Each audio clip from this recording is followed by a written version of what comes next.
Bonjour, quel plaisir de vous retrouver en ce début d'année 2017 pour la saison 4 de Rustica Mag, dont voici le tout premier numéro. Alors, bienvenue dans l'univers Rustica. Au sommaire de cette émission, nous allons parler et jardiner avec la Lune en compagnie de notre expert Hubert Fontaine. Dans la séquence cuisine, il vous faudra trouver la fève puisque c'est de galettes des rois dont il s'agira. L'amaryllis et ses fleurs impressionnantes, tant par la taille que par leur coloris, seront les stars de la séquence plantes vedettes. Et enfin, nous découvrirons dans un jardin comment tirer parti du cloisonnement de l'espace.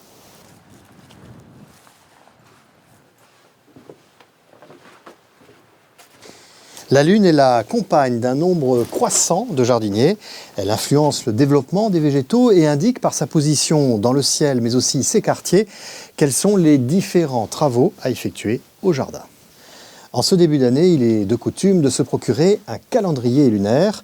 Le magazine Rustica de cette semaine ne déroge pas à la règle puisque vous trouverez, en plus du dossier consacré au jardinage avec la Lune, un poster synthétisant toute l'année lunaire à venir.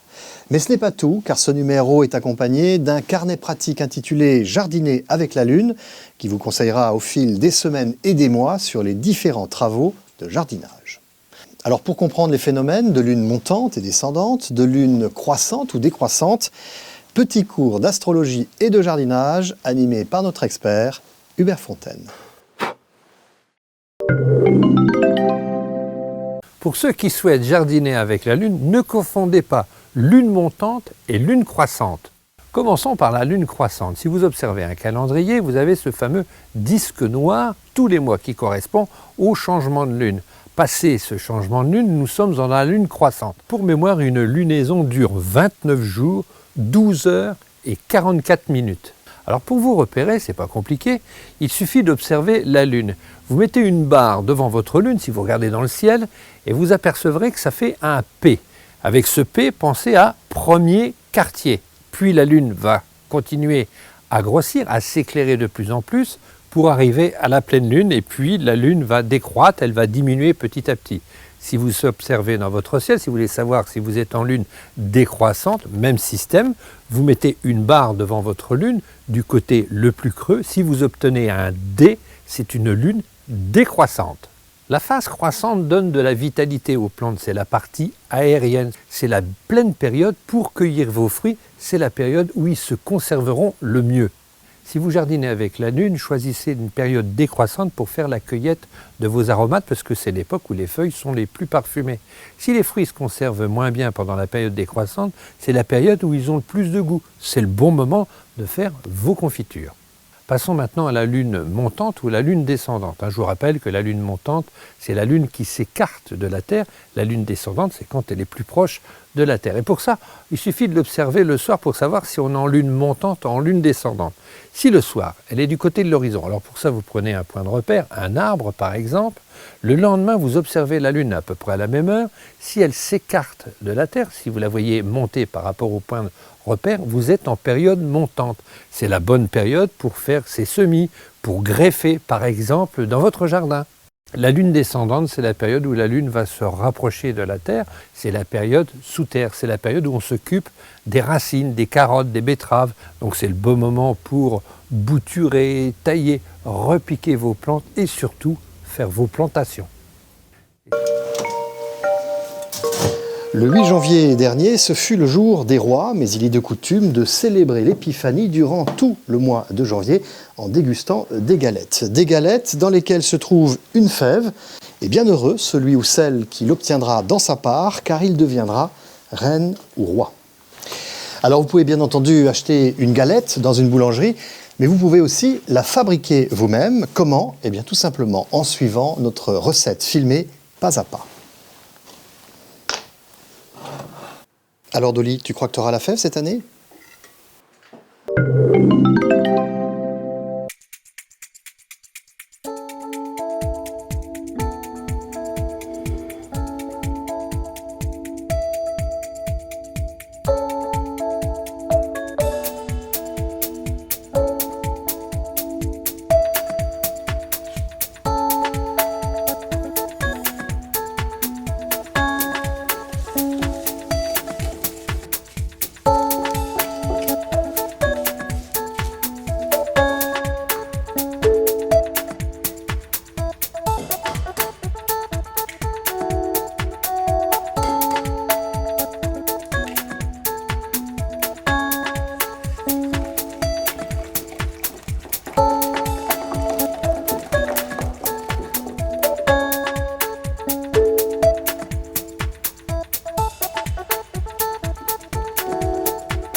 Connaissez-vous les amaryllis? Alors à l'origine, ce sont des bulbes qui, plantés en hiver, généralement au moment de Noël, produisent une hampe florale couronnée par de grandes fleurs rouges. Alors comment les cultiver et surtout comment faire refleurir le bulbe l'année suivante? Réponse en images avec Hubert Fontaine.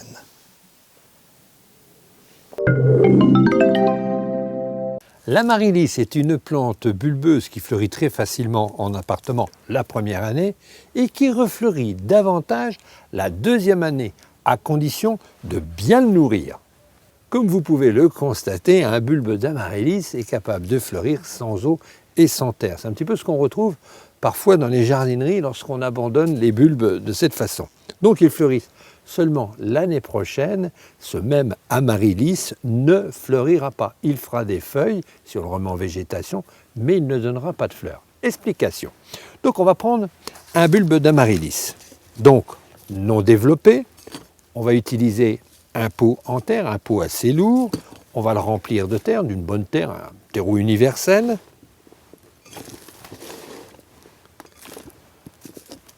Je pose mon bulbe dans le pot, je ramène de la terre autour et je tasse bien.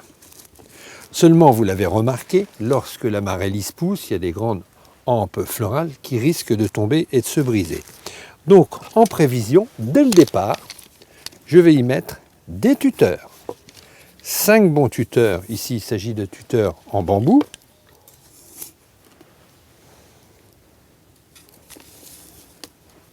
Et je les attache à la cime.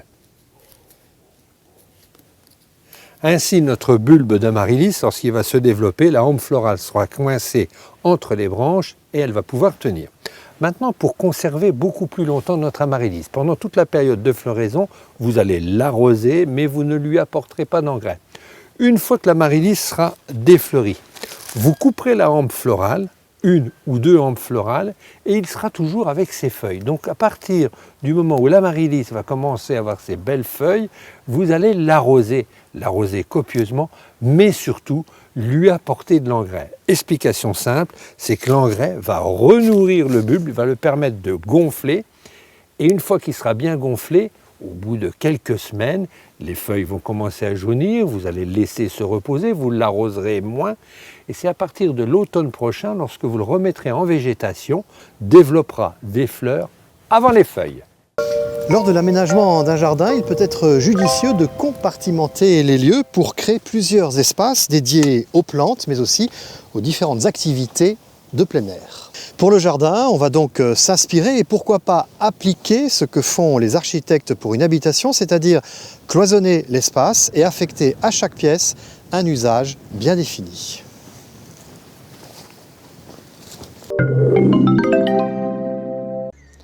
Petit ou grand, le jardin gagne à être cloisonné, compartimenté, un petit peu comme l'est une maison avec ses différentes pièces. Cela permet de développer une thématique de couleurs, mais aussi un thème de jardin ou pourquoi pas d'installer une collection de plantes.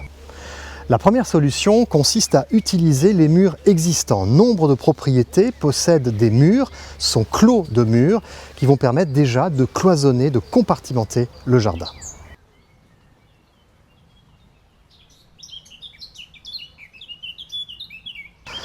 Le franchissement d'un mur s'effectue au moyen d'une ouverture, comme ici, cette grille et ces pilastres. Ce seuil permet de passer d'un premier jardin à un second jardin. Mais tout le monde n'a pas la chance d'avoir un tel ouvrage dans son jardin. Il existe d'autres solutions pour compartimenter l'espace.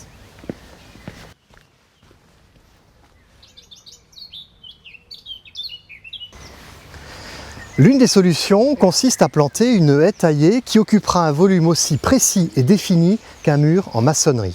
Ce véritable mur végétal sera beaucoup plus facile à réaliser et surtout occupera la même fonction, séparer deux espaces. Ici, cette haie d'if, un conifère à feuillage dense, vert et persistant, cultive le secret entre ce jardin ombragé et ce jardin beaucoup plus ouvert et beaucoup plus lumineux.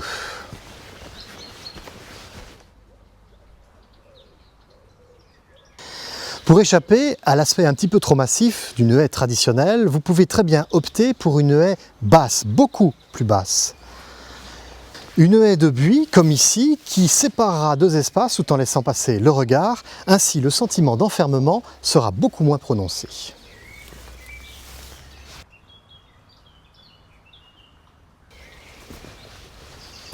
Et si vous ne raffolez pas des haies soigneusement taillées, sachez que vous pourrez planter un alignement d'arbustes à feuillage caduc, comme ici le prunier de Pissard à feuillage rouge. Vous obtiendrez une séparation et conserverez un très joli phénomène de transparence au travers des branches et des feuilles.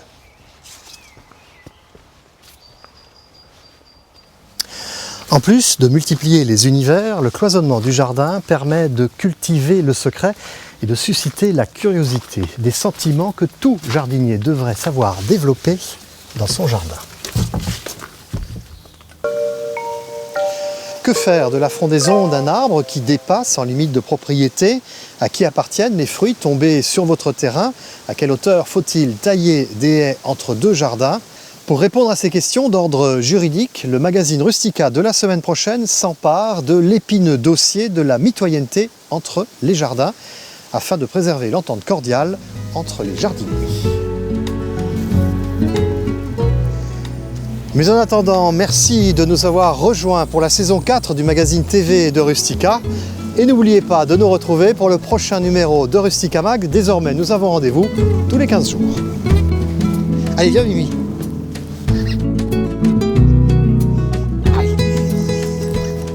Retrouvez tous nos conseils sur le site www.rustica.fr.